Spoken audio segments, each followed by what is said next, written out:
Bien, muy buenos días. El día de hoy vamos a hablar sobre qué debemos conocer antes de programar un arrancador suave o un variador de frecuencia.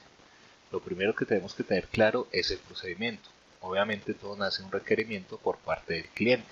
Seguido a esto, el cliente recibirá de parte de nuestro canal de ventas una cotización. La cotización deberá contener como mínimo la política postventa, la oferta comercial y el datasheet del equipo o los equipos ofertados. Dentro de la política postventa se encuentra especificado la garantía, asistencia para programación, servicio técnico ordinario, condiciones, alcance, prerequisitos, restricciones, tarifas y el formulario de solicitud de asistencia técnica, que es muy importante. Siempre aconsejo a los clientes leer la oferta completa, ya que la mayoría de clientes no se toman el trabajo de leer la política postventa.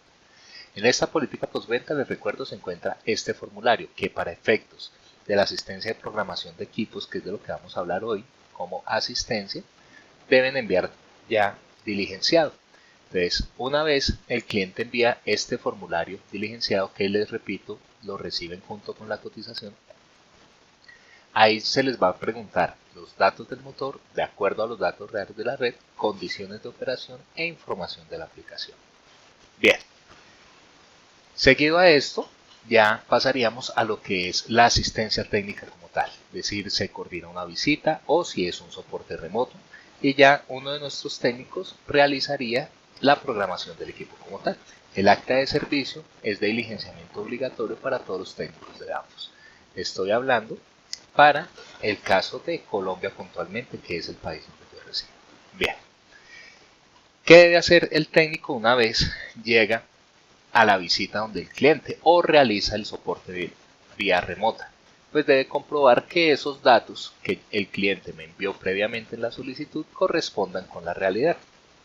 Obviamente, de ser vía remota, pues esto competirá al cliente.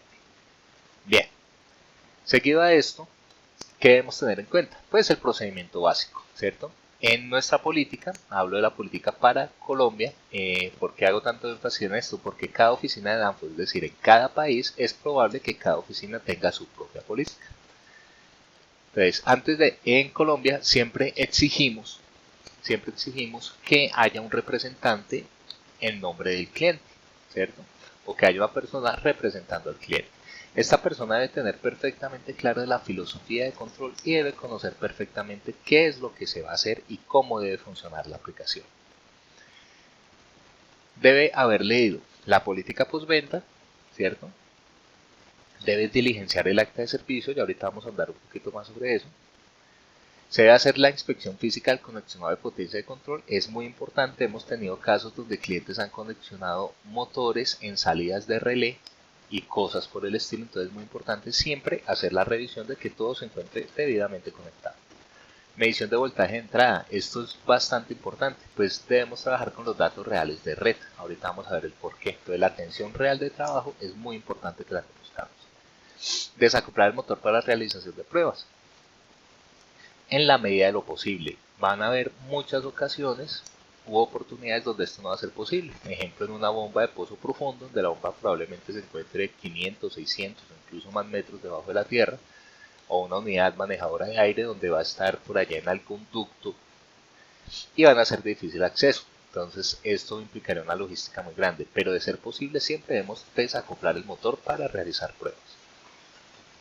Configuración de entradas y salidas analógicas, así como configuración de relevos. Esto es muy importante, ¿por qué? Porque la activación de una salida analógica o un relevo, un umbral analógico de una salida digital o un relevo puede ser el permisivo de arranque de alguna maquinaria, de un equipo, de un proceso, en fin. Entonces yo puedo estar ocasionando un accidente, ¿cierto?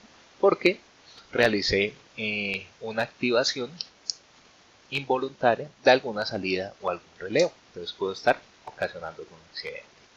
La comprobación del correcto conexionado del motor, que si el motor debe ir conectado en triángulo, se encuentre conectado en triángulo, que si el motor debe ir conectado en estrella, se encuentre conectado en estrella.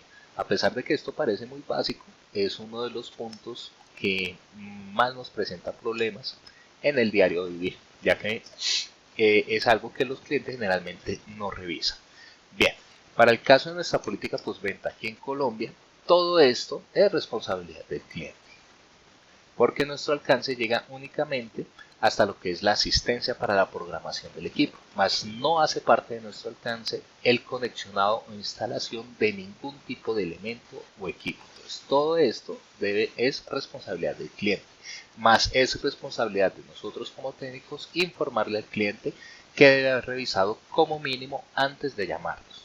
Bien, vamos a hablar ahora sí un poquito más sobre lo que es el acta de servicio y el punto que les digo que es común tanto en el formulario de solicitud como en el acta de servicio. Entonces, si observamos el punto en común, este es el acta de servicio para los que la están conociendo por primera vez. El punto en común es la información de la aplicación y el requerimiento. ¿Qué nos va a pedir acá? Aquí el acta lo que nos va a pedir, como ustedes pueden observar, y dice claramente suministrado por el cliente, es decir, que es el cliente quien suministra esta información. Nos va a pedir los datos del motor, que sería la primera sección, nos va a pedir las condiciones de operación, que sería la segunda sección, y nos va a pedir la información de la aplicación, que sería la tercera sección. Bien, ¿por qué hago tanto énfasis en esto de acorde a los datos reales de red? De todos estos datos de placa de motor, que finalmente estos los obtenemos de la placa del motor, aunque les repito, no siempre vamos a tener la oportunidad de poder ver fácilmente la placa del motor. Si el motor está 500 metros bajo tierra, pues no la vamos a poder comprobar. Por eso es responsabilidad del cliente informarlo. Bien, todos estos datos los obtenemos de la placa de motor y el dato más importante es este precisamente, la corriente nominal. Este es el dato más importante, o por sus siglas en inglés, Full Load Current, o corriente nominal del motor. ¿Por qué hago tanto énfasis en esto? Ya se los voy a explicar. En un motor cualquiera, ¿cierto? Entonces tenemos la placa del motor, siempre nos van a dar su potencia, el número de fases, la tensión de alimentación, una corriente nominal de acuerdo a la tensión de alimentación, ¿cierto? Su velocidad, su factor de servicio, el power factor, factor de potencia, o el coseno phi, que es lo mismo, ¿cierto? Su eficiencia y, en fin, todos los datos que debe contener una placa de motor. ¿De dónde salen estos datos? Esta corriente nominal que nos están dando aquí de 70.1 amperios para 380 voltios y 40.4 para 660 voltios sale de la siguiente fórmula. La corriente va a ser igual a la potencia en vatios sobre el voltaje de alimentación por el coseno phi del motor por la eficiencia del motor por raíz de 3 para el caso de un motor trifásico. Para un motor bifásico pues sería por raíz de 2 y para un motor monofásico pues por raíz de 1 o 1, que pues no me va a alterar el resultado. Bien, entonces hagámoslo para este motor en particular. Entonces para este motor en particular tendremos 37 kilovatios, 37.000 vatios, sobre 380 voltios de alimentación por coseno phi, que el coseno phi o el power factor es de 0.86, por la eficiencia del motor, que es 93.2%, aquí lo tenemos, 93.2, por raíz de 3. Y todo esto nos da como resultado 70.13. De ahí sale esta corriente nominal que nos está dando el fabricante. Más sin embargo, nosotros sabemos que en campo realmente nunca trabajamos a voltajes, o a tensiones ideales, es muy raro. ¿Qué pasa si trabajamos a una tensión más alta? Pues la potencia del motor no se va a alterar, ¿cierto? El coseno phi tampoco, ni la eficiencia tampoco. ¿Qué es lo único que se nos alteró? El voltaje de alimentación. En este caso, el motor para estos mismos 37 kilovatios ya no me consumiría 70.3 amperios, sino 60,57. ¿Y qué pasa en el caso contrario? Que la tensión sea menor. Si la tensión es menor, ya no estamos trabajando a 380 voltios, sino ahora estamos trabajando a 360 voltios, pues ahora ese motor me va a consumir 74,03 amperios nominales. Bien, ¿y esto por qué es importante? Porque esta corriente nominal del motor es de donde se van a derivar todas las protecciones hacia motor que ofrece el variador de frecuencia o que ofrece el arrancador suave que nosotros vamos a programar. Bien, entonces todo eso lo diligenciaríamos aquí, 37 kilovatios, los 37 kilovatios, el voltaje real de alimentación, si coincide pues perfecto, la corriente real de acuerdo a los datos reales de la red, ¿cierto? La frecuencia, su velocidad nominal, factor de servicio, o el que corresponda, la protección térmica, si es ETR1, ETR2, en fin. Eso. Luego vamos a tener lo que son condiciones de operación. Entonces aquí vamos a tener 4 parámetros que aparentemente son muy básicos, pero son de vital importancia al momento de yo programar mi arrancador suave o mi variador de velocidad. ¿Cuáles son? La rampa de aceleración o rampa de arranque, rampa de desaceleración o rampa de paro, el límite de velocidad mínimo y el límite de velocidad máximo. Ya vamos a ver por qué son tan importantes. Pues bien, resulta que para yo definir tanto las rampas como los límites del motor de velocidad debo tener en cuenta 5 factores. ¿Cuáles son? El drive o el arrancador, mejor, en este caso está representado por un variador de frecuencia, pero podría ser un soft starter, podría ser una estrella triángulo, un arrancador directo, en fin, por el tipo de arrancador, ¿cierto? El motor, obviamente, la transmisión, la aplicación y el proceso. Incluso es posible que entre la transmisión y el proceso exista otra u otras transmisiones. Bien, ¿qué debo tener en cuenta para esto? Entonces lo primero que vamos a diligenciar, o lo primero que voy a explicar, va a ser la rampa de aceleración y rampa de desaceleración. Bien, entonces siempre debo remitirme con el fabricante de mi equipo, porque esta información debe ser suministrada por el cliente, porque nosotros no tenemos acceso a esta información. En cambio, el cliente sí tiene contacto con todos sus proveedores, ¿cierto? Y puede tener acceso a la información de cada uno de estos equipos. Bien, quedémonos por el momento en las solas rampas. Digamos que el drive puede manejar una rampa de aceleración entre 0.1 a 3600 segundos. Lo mismo al detenerse. El motor, este motor en particular, puede arrancar de 2 segundos a 720 segundos y se puede parar de 2 a 360. ¿Por qué? Por alguna razón. Estos datos, hago la aclaración, son inventados. Lo que estoy buscando acá es ilustrar simplemente un concepto. Bien. La transmisión también tiene unas rampas recomendadas por el fabricante para su aceleración, salvo que obviamente fuera un acople directo, ¿cierto? La aplicación, acá lo puse como un compresor de tornillo, pero la aplicación podría ser, no sé, la banda transportadora, el elevador de cangilones, el puente grúa, el ascensor, la bomba, el ventilador, en fin, lo que sea, la aplicación. Entonces el fabricante de mi aplicación, ¿cierto? Desde mi equipo también me va a dar una recomendación. Siempre debo sacar esto de datos del fabricante de cada uno de los equipos. Por último, el proceso, ¿cierto? Entonces, bien sea de quien diseñó todo el sistema, lo puedo sacar, es decir, del integrador, o preguntarle directamente al jefe de producción, ¿cierto? Entonces, aquí vemos que es crítico al arranque que el proceso no arranque con una rampa inferior a 15 segundos ni se detenga con más de 20. Además, a pesar de que otros equipos tengan distintos límites. En este caso, ¿por qué? No sé, de pronto si arranco con una rampa inferior, de pronto causa demasiada vibración, las botellas se me caen, las puedo romper, no sé, puedo causar algún daño. Lo mismo puede pasar al momento de tener la aplicación. La rampa de paro o de desaceleración, pues pasa exactamente lo mismo. Entonces aquí yo siempre debo identificar, en este caso están resaltados, cuáles son mis valores críticos. Y dentro de esos valores críticos, este sería el rango que me permitiría programar acá en estos dos ítems, ¿cierto? Al momento de programar mi arrancador suave, mi variador de velocidad. Entonces, en ese rango deben ser los valores en tiempo que yo debo programar en mi rampa de aceleración, ¿cierto? Y en mi rampa de desaceleración. Bien, ahora vamos a hablar de lo que es la velocidad mínima y la velocidad máxima. De la velocidad mínima y la velocidad máxima es lo mismo. Me remito al fabricante de cada uno de mis equipos, ¿cierto?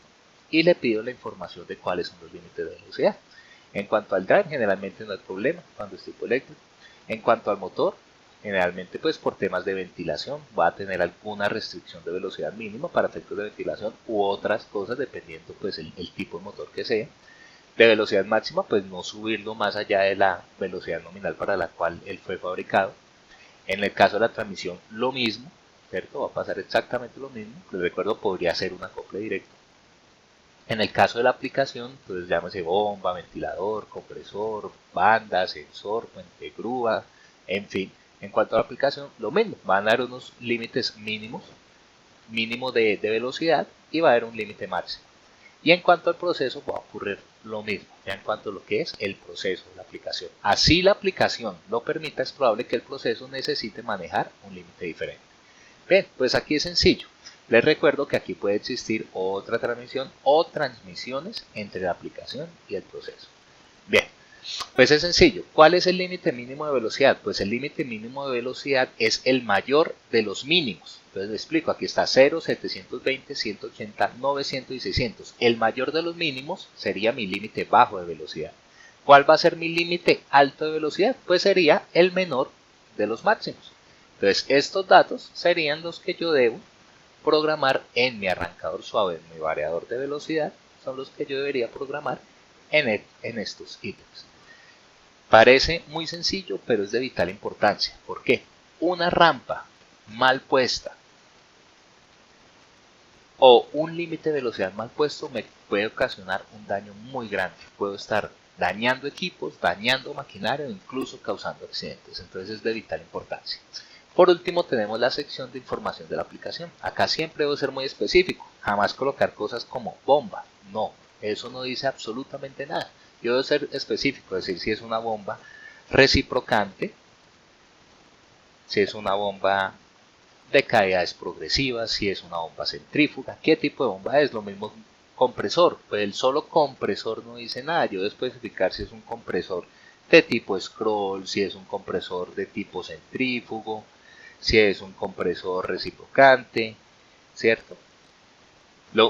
Molino, pues si es un molino de bolas, un molino de martillo, siempre debe ser específico respecto a mi aplicación. Si es enlazo abierto, entonces la referencia mínima de velocidad a la que debe ir, ¿cierto? Que obviamente me imagino que debe ser igual o mayor a el límite de velocidad bajo.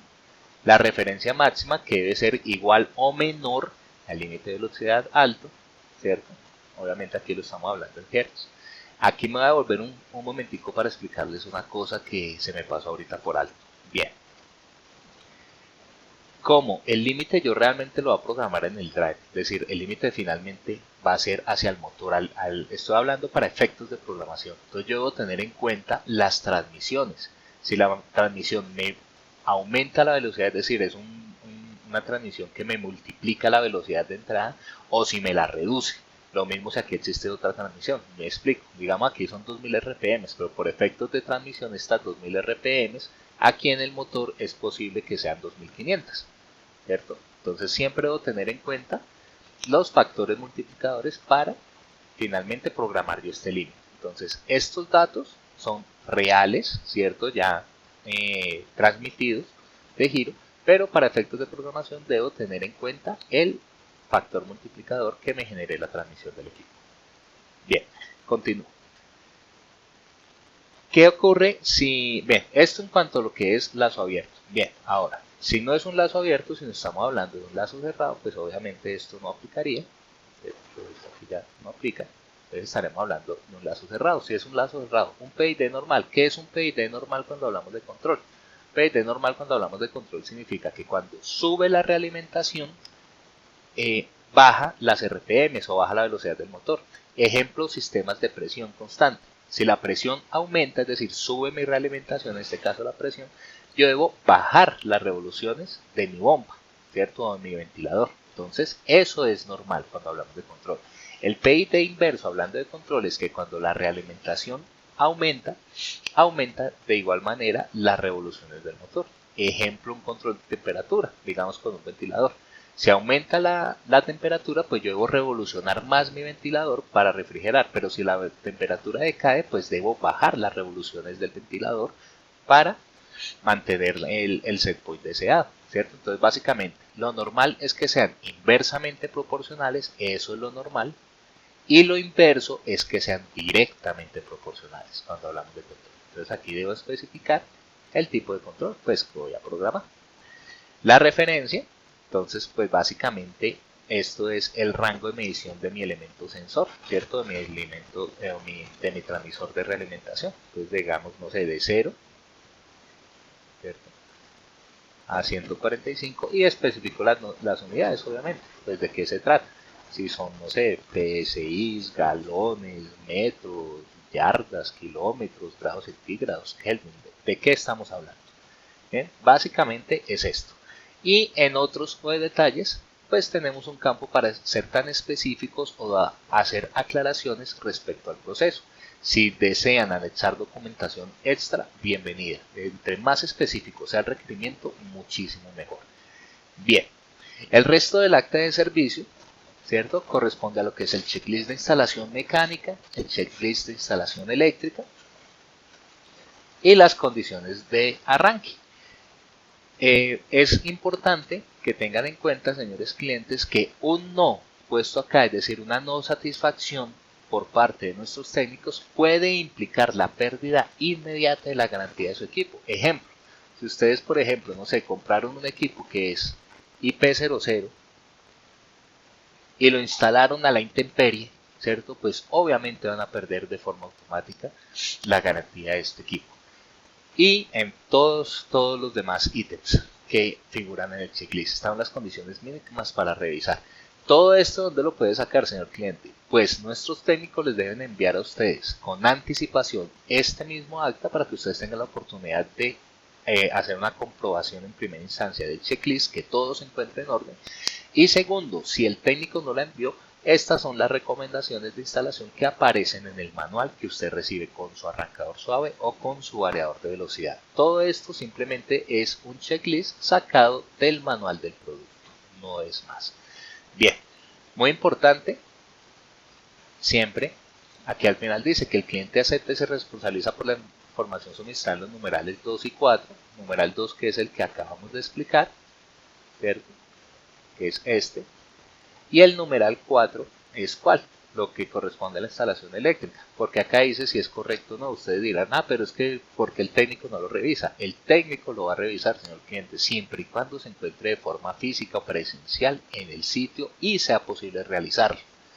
Pero si estamos haciendo un soporte remoto, una programación remota, pues va a ser imposible para nuestro técnico confirmar que esta información sea correcta, ¿cierto? O que les decía, cuando hay difícil acceso a mi motor.